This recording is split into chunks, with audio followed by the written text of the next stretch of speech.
Everything began on a night when the corn stood so still it might have been painted onto the darkness, and the only sound for miles was the whisper of a single man's desperate prayer rising into an indifferent sky. Jacob Mercer was a farmer in rural Nebraska, where the land rolled in gentle waves of fertile soil that had fed 3 generations of his family, and where the nearest town was 15 miles down a gravel road that turned to mud whenever it rained. He was 49 years old, weathered by sun and work, and he knelt in his barn on this October evening with his calloused hands clasped together and his head bowed low, praying for something he'd been praying for every night for 8 months, praying for his daughter Emma, who lay in a hospital bed 200 miles away with a cancer that was eating through her 17-year-old body faster than any treatment could slow it. Jacob had never been a particularly religious man, had attended church sporadically throughout his life, more out of social obligation than genuine belief. But when the doctors had used words like aggressive and metastatic and palliative,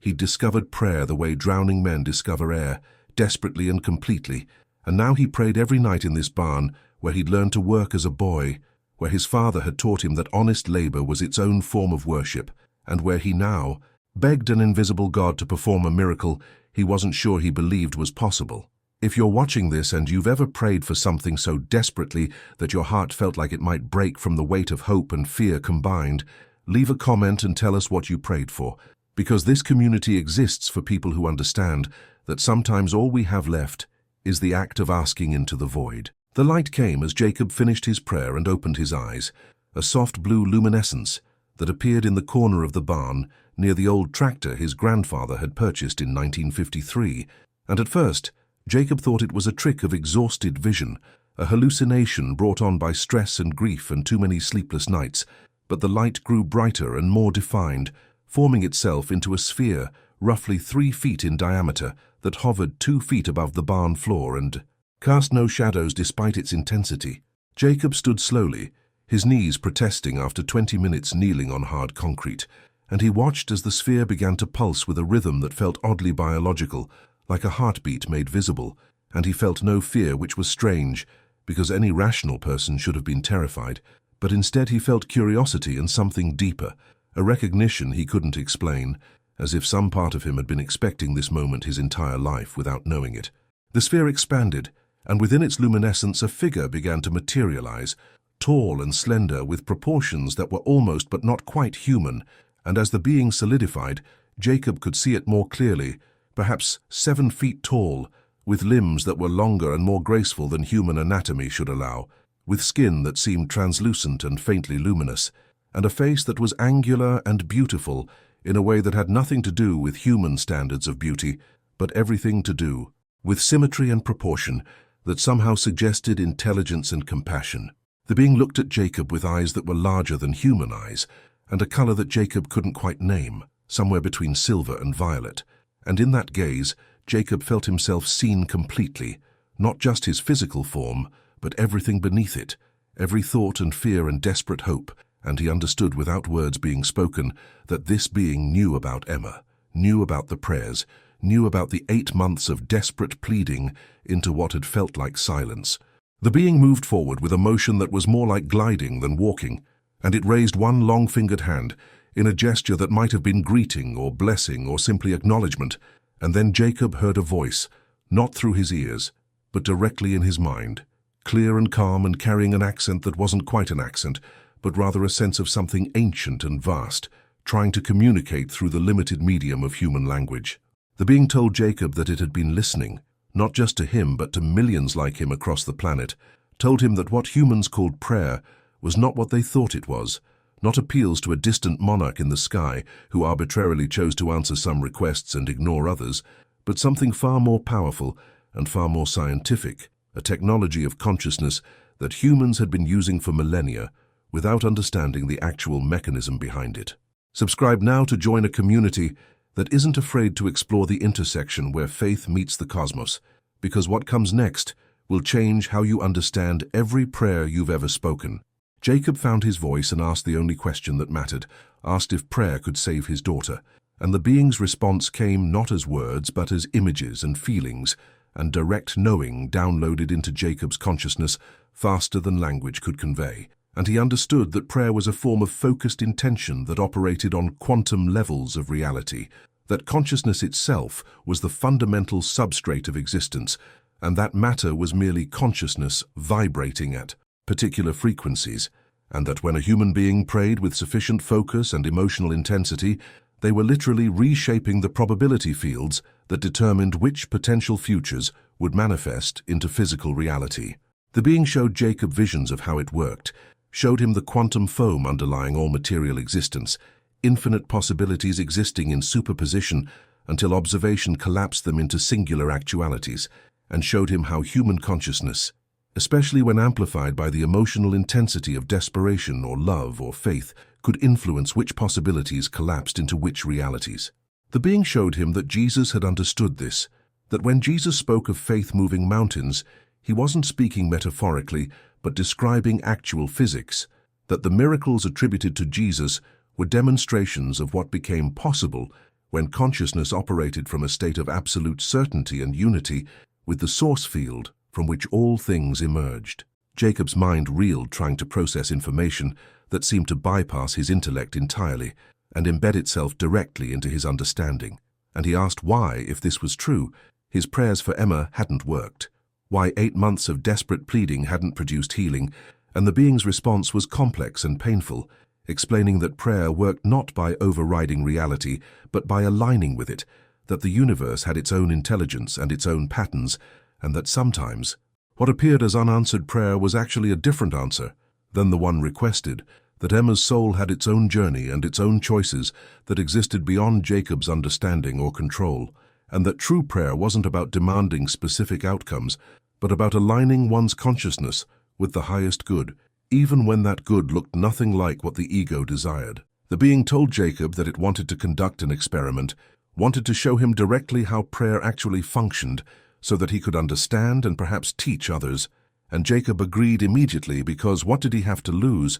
His daughter was dying, and nothing else mattered, and the being placed one long-fingered hand on Jacob's chest, directly over his heart, and suddenly Jacob's awareness exploded outward. He could perceive the barn and the farm and the surrounding countryside from multiple perspectives simultaneously, could feel the life force of every plant and animal within miles, could sense the quantum field underlying material reality, like an ocean of infinite potential, and the being guided his attention to a small plant growing near the barn door, a weed that Jacob had been meaning to pull for weeks, and the being instructed him to pray for the plant, not with words, but with focused intention, to visualize it growing strong and healthy, to feel gratitude for its existence, to pour love and attention into it, with absolute conviction that his consciousness could influence its physical form. Jacob did as instructed, focusing every particle of attention on that small weed, and he felt something shift inside him, felt energy moving through his body and out through his heart,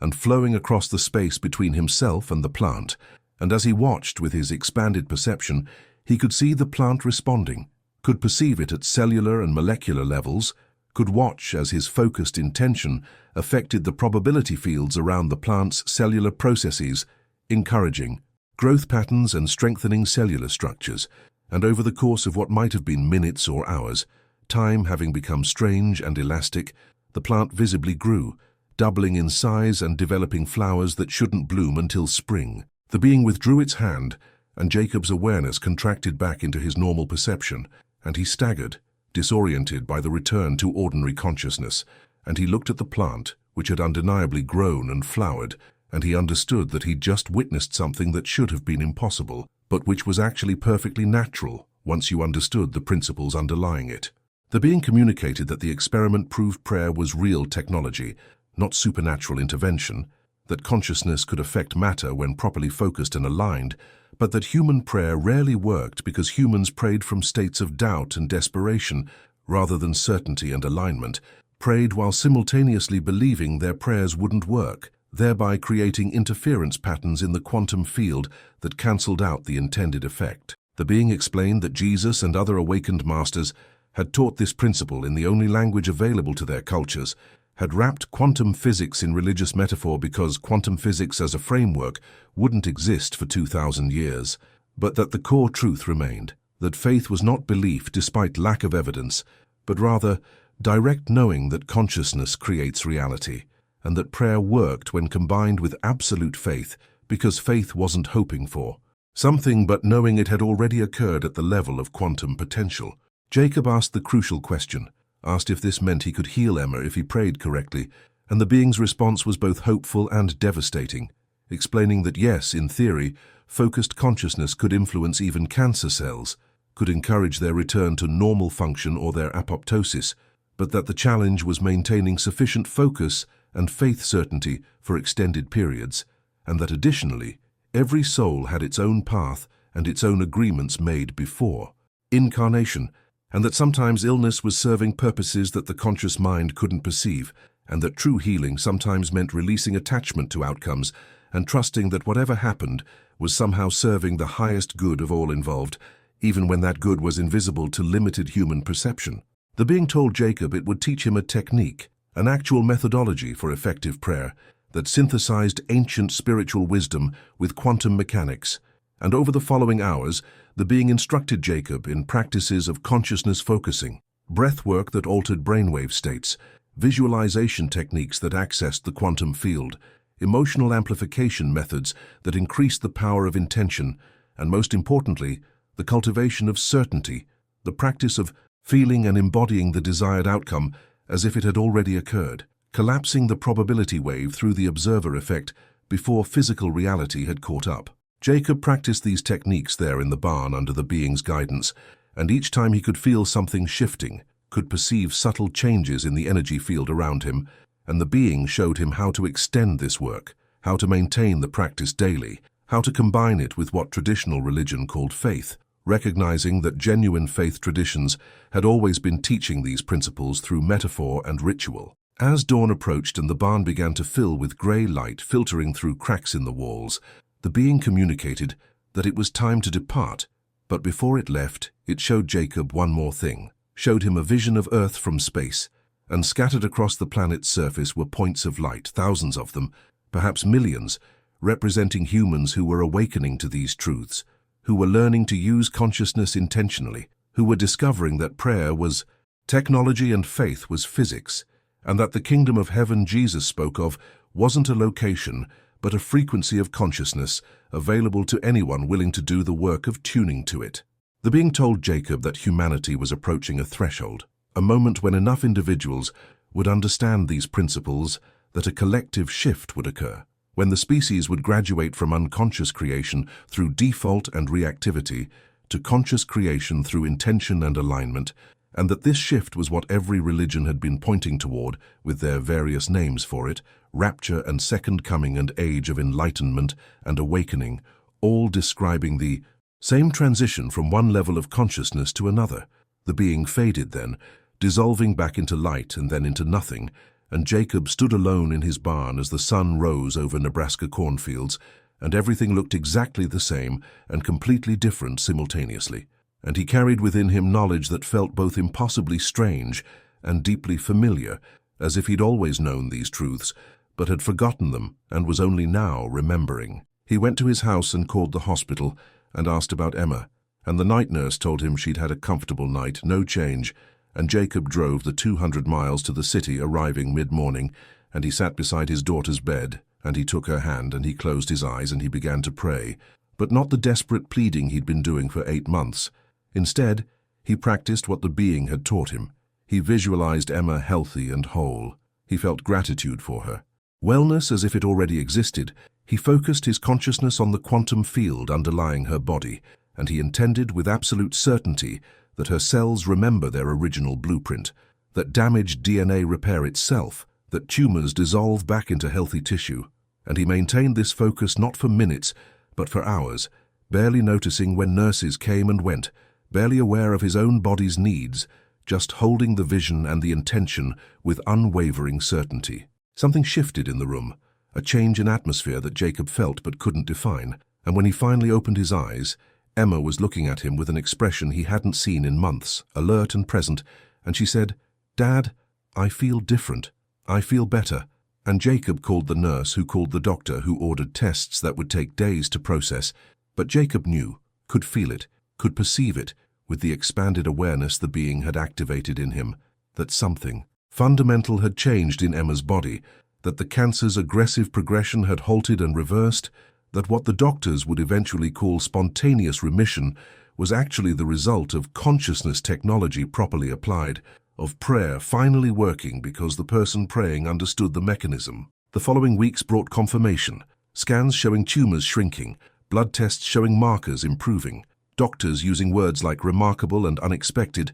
and miracle, with cautious professional tones that couldn't quite hide their amazement, and Emma growing stronger daily, color returning to her face, appetite returning, energy returning, until 8 weeks after Jacob's encounter with the being Emma was discharged from the hospital with doctors saying they couldn't explain it, but the cancer was in complete remission, and they'd monitor her carefully, but for now she could go home. Jacob said nothing about the being or the experiment or the true nature of prayer, just accepted the miracle with quiet gratitude, but he'd been changed by the experience in ways that went beyond his daughter's healing, and he began to notice things he'd never noticed before, the way consciousness seemed to ripple through reality, affecting outcomes in subtle ways, the way his own thoughts and emotions influenced the behavior of his crops and his animals, the way focused intention could shift probability in small but measurable ways. He started praying differently, not just for Emma but for his farm and his neighbors and the broader world, and he noticed effects,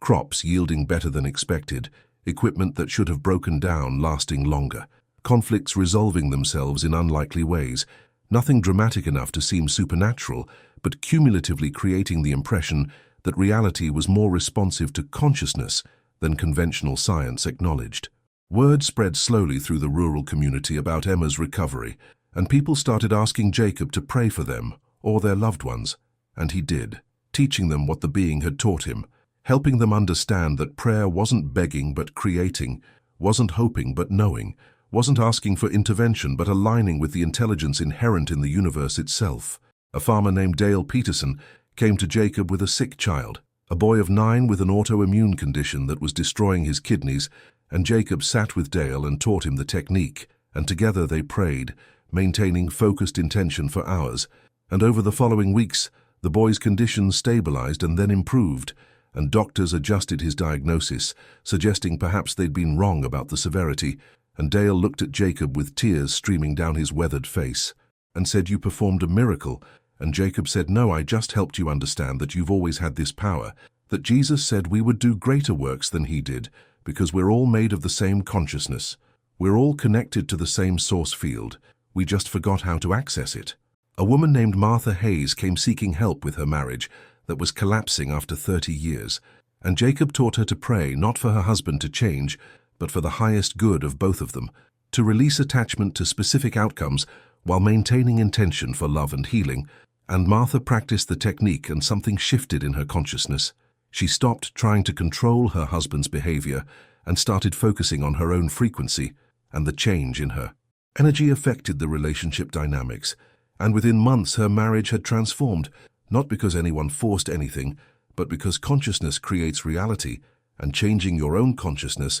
changes the reality you experience. Jacob's farm became an unlikely spiritual center, people driving from surrounding counties to learn from the quiet farmer who discovered that prayer was real technology, who taught that faith wasn't blind belief, but direct knowing based on understanding how consciousness interacts with the quantum field, who showed that Christianity and science weren't opponents, but different languages describing the same fundamental truth. He started small gatherings on Sunday mornings, not church exactly, but not church, where people would practice the techniques together, would combine their consciousness in focused intention, would learn to perceive the quantum field and to influence it through aligned awareness, and miracles became commonplace, not supernatural interventions, but natural results of consciousness operating according to its actual principles. A traveling pastor named Robert Chen heard about Jacob and came to investigate, expecting to find either fraud or heresy, but what he found instead was authentic transformation. People healed not just physically but spiritually, communities strengthened, families restored, and Robert sat with Jacob for long hours, and they discussed theology and quantum mechanics and the synthesis between them, and Robert shared that ancient mystics had always known these truths, that contemplative traditions, across all religions, had developed techniques for consciousness focusing, that modern faith had largely forgotten in favor of ritualism and doctrine, and that perhaps what Jacob was doing was recovering the original technology that Jesus and other masters had taught before institutional religion reduced it to superstition and symbol. The being returned periodically, appearing to Jacob in the barn or in the fields, continuing his education, showing him deeper principles, explaining that consciousness evolution was the purpose of the universe, that the entire cosmos was essentially a school where awareness learned to know itself through infinite perspectives and experiences, that what humans called God was actually the unified field of consciousness from which all apparent separation emerged, and to which all separation eventually returned, and that prayer was one of many technologies for accelerating the evolution of consciousness back toward unity. The being showed Jacob that Earth was approaching a critical threshold, that the species was developing technologies that could either destroy it completely or liberate it into a new paradigm, and that the determining factor would be consciousness, whether enough humans awakened to their true nature as creators rather than victims, whether enough people learned to use tools like prayer intentionally rather than remaining unconscious reactors to circumstances, whether humanity graduated from childhood into spiritual maturity in time to handle the power that technology was placing in their hands. Jacob asked about Jesus specifically, asked whether the being knew him or knew of him, and the response was profound, the being explaining that the consciousness that incarnated as Jesus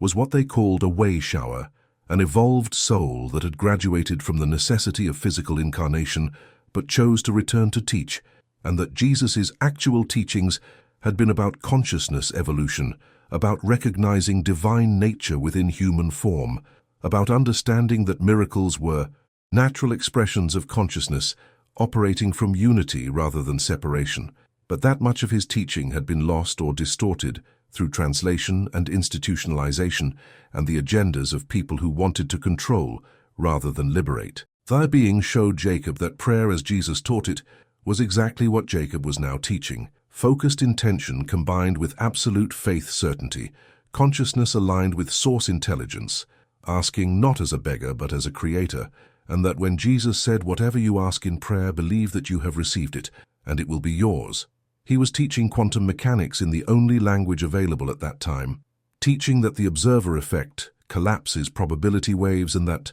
consciousness creates reality by selecting which possibilities manifest from the infinite potential. Winter came to Nebraska, and Jacob's gatherings moved from outdoors into his barn, and the group had grown to more than 50 people who came weekly to practice consciousness focusing, to pray together using the true technology of prayer, to share testimonies of healing and transformation and synchronicity. And Jacob marveled at how his life had changed, how a desperate prayer 8 months ago had opened a door he hadn't known existed, how an alien encounter that should have been terrifying had instead been the greatest gift he'd ever received, how learning that prayer was technology, rather than magic, had somehow made it more powerful, not less. Emma recovered completely, returned to school, grew strong and healthy, and when she asked her father what had happened, how she'd been healed, Jacob told her everything, told her about the being and the experiment and the true nature of prayer, and Emma listened with the openness that young people sometimes possess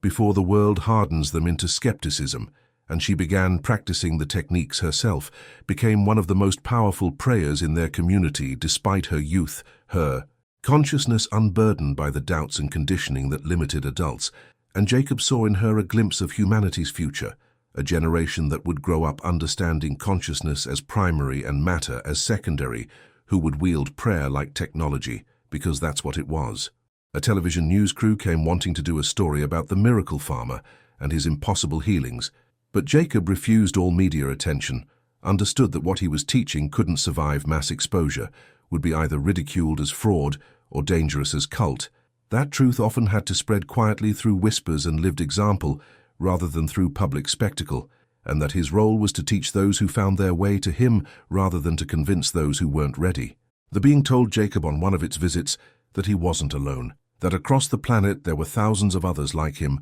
ordinary people who'd been contacted and taught these principles, farmers and mechanics and truck drivers and teachers and nurses, all of them quietly recovering the lost technology of consciousness, all of them preparing humanity for the threshold that approached, all of them serving as anchors for the new frequency that was attempting to establish itself in the collective field. Jacob asked when the shift would occur, when the rapture or awakening or whatever name you wanted to give it would happen, and the being explained that it wasn't a single event, but a process already underway, that souls were graduating constantly, that some would leave physical reality through death and transition to higher frequencies, while others would remain embodied but shift their consciousness to higher states while staying in their bodies, and that the ultimate outcome depended on how. Many individuals chose evolution over stagnation. How many learned to use tools like prayer consciously rather than remaining asleep? On a spring morning a year after the original encounter, Jacob stood in his fields watching the sun rise over corn that was just beginning to emerge from the earth, and he felt profound gratitude for everything that had happened, for Emma's healing, and for his own awakening, and for the community that had formed around these truths. And he understood finally that the being had been right, that prayer was technology, that faith was physics, that consciousness was primary and matter was secondary, and that every human being possessed the same power Jesus demonstrated, the same ability to influence reality through focused intention aligned with source intelligence. He closed his eyes and prayed, not for anything specific, but simply expressing gratitude for existence itself, for the miracle of consciousness able to know itself through his particular perspective, for the gift of this life with all its suffering and beauty intertwined. And as he prayed, he felt the familiar shift in awareness, felt his consciousness expanding to touch the quantum field, felt the presence of the being, though it wasn't physically manifest, felt the presence of countless others across the planet who were praying in this same way, and he understood that they were building something together, a resonance field of awakened consciousness that was slowly enveloping the planet like a new atmosphere, preparing humanity for its graduation into cosmic community. Perhaps the alien had been an angel in form that modern consciousness could accept. Perhaps the quantum field was another name for the Holy Spirit. Perhaps prayer had always been technology, but humans had needed to develop science far enough to understand the metaphors their ancestors encoded in religious language. Perhaps Jesus had been both fully human and fully divine, because every human is an expression of divinity that's forgotten itself in order to experience the journey of remembering. Perhaps the true power of prayer isn't in getting what the ego wants, but in aligning consciousness with what the universe knows is needed. Perhaps miracles are natural rather than supernatural. Once you understand the principles, perhaps the kingdom of heaven Jesus spoke of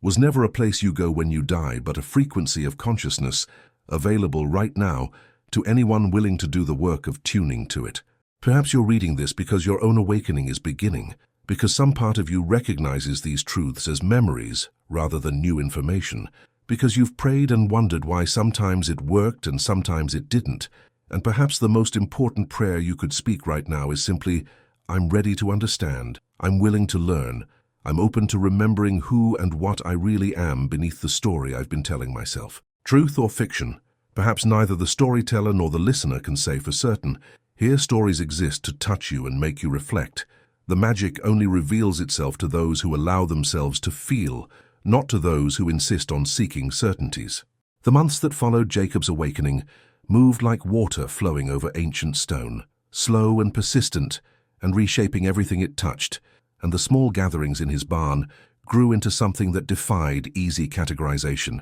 Not quite church and not quite school, but something older than both, a mystery school hidden in plain sight among Nebraska cornfields, where ordinary people learned extraordinary truths about the nature of consciousness and reality. Jacob found himself becoming a teacher, though he'd never sought that role, found himself standing before groups of seekers explaining quantum mechanics and ancient mysticism in the same breath, showing how Jesus's parables about seeds and soil and harvest were actually teaching about consciousness planting intentions in the quantum field and reaping manifestations in physical reality. And the people who came to learn were hungry in a way that went beyond intellectual curiosity, were starving for truth that their traditional religions had promised, but never quite delivered. The being continued to appear, sometimes physically manifesting in the barn during late-night sessions when the most dedicated students gathered, sometimes communicating directly into Jacob's mind during his morning prayers in the fields, and each encounter brought deeper layers of understanding,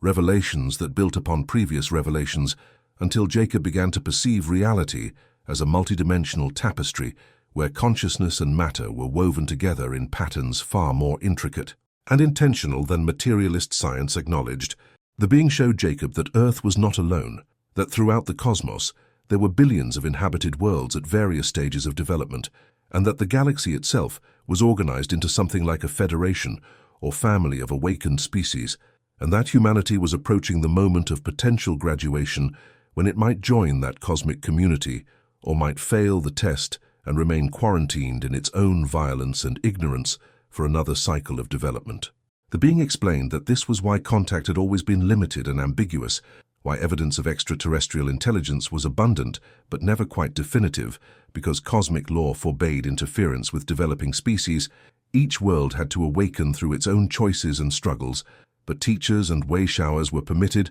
subtle guidance was allowed, and individual contacts like Jacob's were part of a carefully orchestrated preparation program designed to seed awakened consciousness throughout the population without violating free will. Jacob asked why he'd been chosen, and the being's response was both humbling and empowering, explaining that Jacob hadn't been chosen randomly, but had volunteered before incarnating, that his soul had agreed to serve as a bridge between dimensions during this critical period of human history, that every life he'd lived and every experience he'd accumulated had been preparing him for this specific mission, and that his desperation over Emma's illness had been the catalyst that cracked his consciousness open enough to remember who he really was and why he'd come. Emma herself became a powerful teacher despite her youth, her near-death experience having left her with enhanced perceptual abilities. She could see energy fields around people and plants and animals, could sense illness and emotional disturbance before physical symptoms appeared, and she approached these gifts with a naturalness that adults who'd been conditioned by materialism could never quite match. And Jacob watched his daughter with wonder and gratitude, knowing that her generation would build the world his generation was only beginning to imagine. The local pastor, who'd initially been suspicious of Jacob's teachings, eventually became one of his strongest allies. Pastor Robert Chen recognized that what Jacob taught wasn't heresy, but rather the recovery of Christianity's mystical core. The techniques Jesus actually practiced and taught before institutional religion reduced his message to belief statements and moral codes. And together, Jacob and Robert began hosting joint gatherings where they showed how quantum physics and contemplative prayer were describing the same reality from different angles, how faith and science were converging toward a unified understanding that would eventually transform both. Not everyone welcomed these teachings. A group of fundamentalist Christians from a neighboring town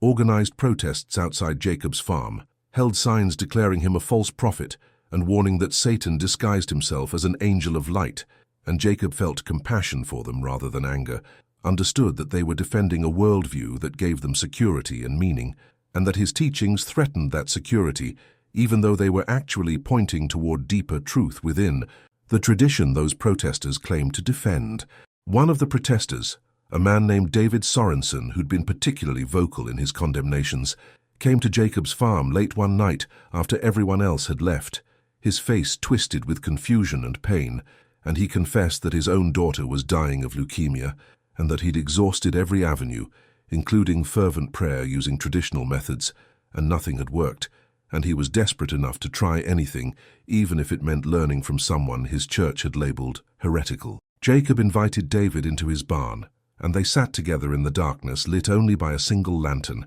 and Jacob taught David the techniques the being had taught him, and they prayed together for David's daughter, and something shifted in David's consciousness during that prayer session. He felt what he'd never felt in decades of conventional worship, felt direct contact with the divine intelligence he'd always believed in, but never directly experienced. And when he opened his eyes, tears streamed down his face, and he said, "I finally understand what faith actually is. It's not believing harder, it's knowing deeper." And Jacob nodded and said, "Yes, and now go home and practice this daily with your daughter, and trust what unfolds." David's daughter recovered over the following months, and David became one of Jacob's most dedicated students. His fundamentalist certainty transformed into mystical knowing, his need to be right replaced by willingness to keep learning, and his story became a template for how rigid religious conviction could evolve into fluid spiritual wisdom without abandoning the core truths that had always been present within the tradition. The being showed Jacob visions of humanity's potential futures,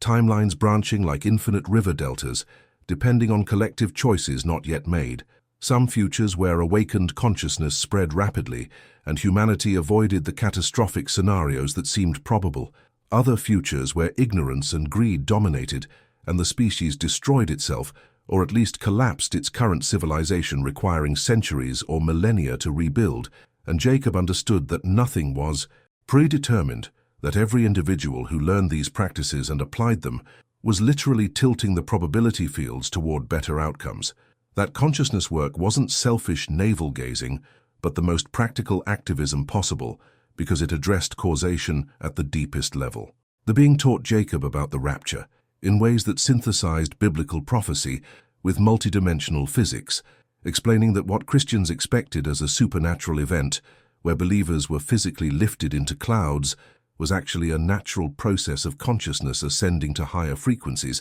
that those who developed sufficient awareness through practices like the prayer technology Jacob now taught would literally transition to perceiving and inhabiting higher dimensions while remaining on Earth, while those who weren't ready would continue experiencing the denser three-dimensional reality, and that from the perspective of those left behind, it would appear that people had simply vanished, but from the perspective of those who ascended, it would be like waking from a dream into a more vivid reality that had always been there but which they'd been unable to perceive. Jacob asked when this would occur, and the being's response was frustratingly vague, explaining that exact timing depended on variables still in flux, that critical mass had to be reached, that enough individuals had to attain sufficient consciousness development to create a resonance field strong enough to lift others, and that the being species and others like them were working to help humanity reach that threshold, but couldn't force it, could only offer teaching to those willing to receive it and trust that enough would awaken in time. Summer arrived with heat that broke records and storms that seemed to carry unusual intensity, as if the earth itself was participating in the transformation, releasing old patterns through weather that cleared and cleansed. And Jacob's crops should have suffered in the extreme conditions but instead thrived, grew more abundantly than any previous year, and neighboring farmers noticed and asked his secret, and Jacob taught them the basics, showed them how to pray over their fields, not begging for good weather but aligning consciousness with the field's highest potential. And some thought he was crazy, but others tried it and got results that conventional agriculture couldn't explain. A scientist from the state university heard about Jacob and came to investigate. A physicist named Dr. Sarah Martinez, who specialized in quantum consciousness research, and she approached with skepticism but also genuine curiosity, and Jacob welcomed her and allowed her to observe his prayer groups and even taught her the techniques. And Dr. Martinez began documenting effects she couldn't explain through conventional frameworks, measurable changes in energy fields around people who prayed using Jacob's methods, statistical anomalies in healing outcomes that exceeded placebo effects, and she eventually published papers that carefully avoided claiming anything supernatural, but which documented that focused intention, combined with specific emotional and mental states, produced measurable effects on physical systems in ways that suggested consciousness played a more fundamental role in reality than mainstream science acknowledged. The being showed Jacob that what he was doing was happening simultaneously across the planet in thousands of locations, that there were farmers in India and mechanics in Brazil and truck drivers in Australia, all having similar encounters and learning similar truths, that the cosmic gardeners were planting seeds of awakened consciousness everywhere preparing for the harvest, and that eventually these disparate groups would find each other and recognize each other and form networks that would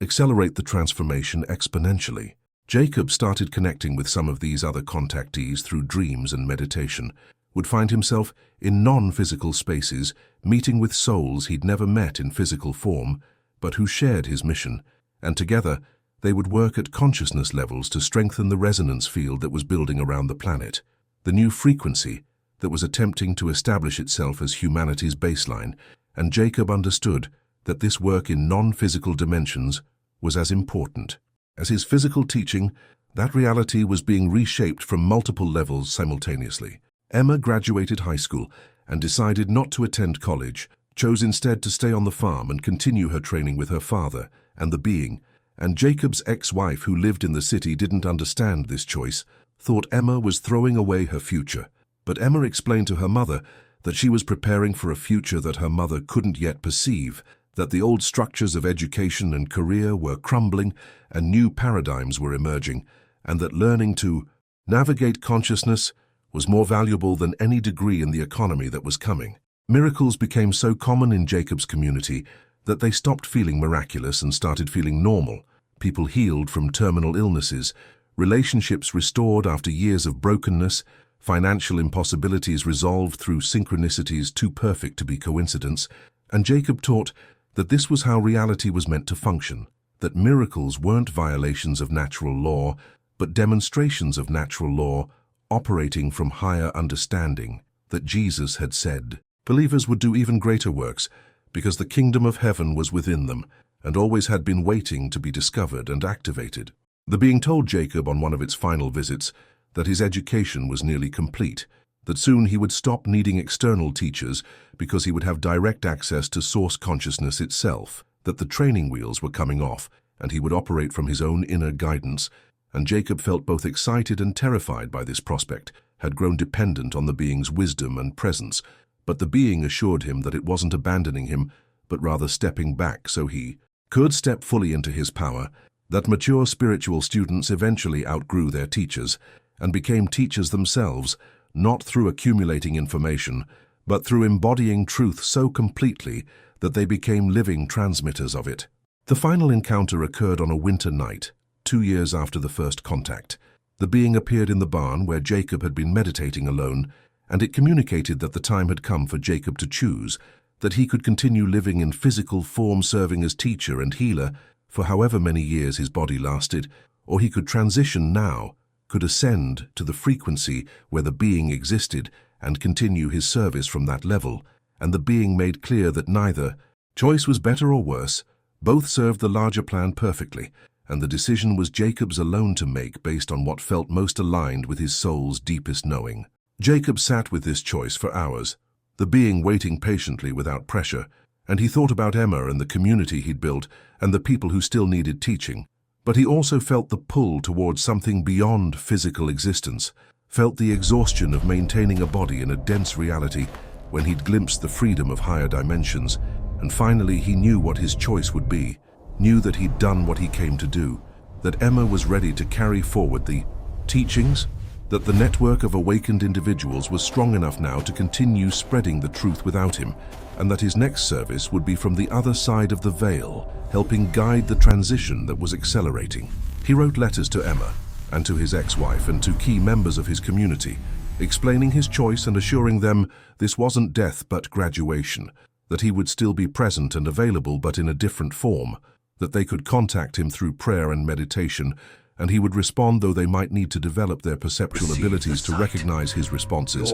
and he arranged for Emma to inherit the farm and to continue the teachings, and he made peace with every relationship that needed peace, and when everything was ready he returned to the barn and told the being he was ready. The transition was gentle. Jacob lay down on the barn floor where he'd first encountered the being 2 years earlier, and the being placed its hands on Jacob's heart and forehead, and Jacob felt his consciousness expanding beyond his body, felt himself dissolving into light, and the last thing he perceived with physical senses was the barn he'd known his entire life, and beyond its walls the fields he'd worked since childhood, and then even those forms dissolved, and he found himself in a space that had no physical coordinates, but which felt more real than any physical location he'd ever inhabited, and the being was there, but now they were the same size, the same type of existence, and Jacob understood that he'd always been what the being was, had just forgotten temporarily in order to have the human experience, and now he was remembering, was coming home to himself, was recognizing his true nature as consciousness itself, playing at being an individual named Jacob for a little while, but never actually limited to that identity. From his new vantage point, Jacob could see Earth and could perceive the millions of points of light scattered across its surface, representing awakened individuals, could see the resonance field they were building growing stronger daily, could see timelines converging toward the moment of collective shift, and he could see Emma in the barn finding his body and understanding what had happened and feeling grief mixed with joy, knowing her father had graduated and Jacob sent her love across the dimensional barrier, and she felt it and smiled through her tears and knew he was all right, knew he was more than all right, and she carried forward his teachings with her own unique expression, and the work continued, and the awakening accelerated, and humanity stumbled toward its threshold, not knowing if it would cross successfully, but trying anyway because that's what consciousness does. It evolves, it grows, it reaches always toward greater understanding and expression and unity. Perhaps Jacob's story is your story too. Perhaps you're one of the volunteers who came here to help with the transition. Perhaps you've been praying for years without understanding the true technology you were using. Perhaps you felt the being's presence without recognizing it as such. Perhaps your own awakening is beginning right now in this moment as you read these words and something deep within you says, "Yes, I remember. This is why I came. This is what I've been preparing for my entire life without consciously knowing it." And perhaps the most important thing you could do right now is close your eyes and pray, not in the old way of begging, but in the new way of knowing, not asking for things to change, but aligning your consciousness with the change that's already unfolding, not hoping that God will intervene, but recognizing that you are the intervention, that your awakened consciousness is exactly what the universe has been waiting for, that you are the second coming you've been anticipating, that Christ consciousness isn't something that returns from outside, but something that awakens from within when you finally stop looking elsewhere and recognize the kingdom of heaven that Jesus said was always already inside you. Truth or fiction? Perhaps neither the storyteller nor the listener can say for certain. Here stories exist to touch you and make you reflect. The magic only reveals itself to those who allow themselves to feel, not to those who insist on seeking certainties.